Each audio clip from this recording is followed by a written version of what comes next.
আলহামদুলিল্লাহ, আল্লাহর পক্ষ থেকে জান্নাত হলো সেই চূড়ান্ত পুরস্কার যেখানে মুত্তাকিরা পাবেন অনন্ত সুখ। আসুন আমরা শুনি সূরা নাবার 31 থেকে 36তম আয়াত, যা জান্নাতের বর্ণনা রয়েছে।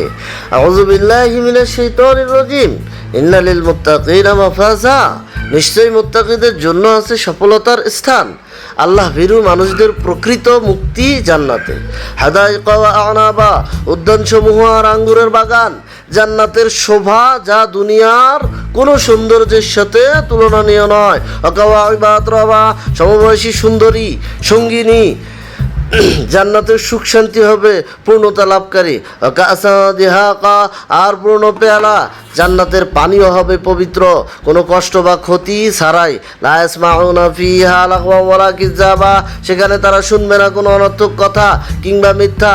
জান্নাত হবে শান্তির আবাস, যেখানে নেই দুঃখ কষ্ট। জাযা আম্মির রাব্বিকা আতাআন হিসাবা, এটা তোমার প্রভুর পক্ষ থেকে যথেষ্ট প্রতিদান ও দান।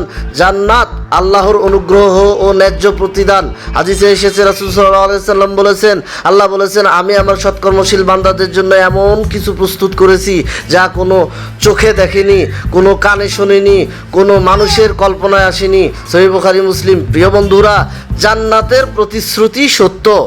আসুন আল্লাহ ভীরু হই, যেন চিরন্তন পুরস্কার আমাদের ভাগ্যে লেখা হয়।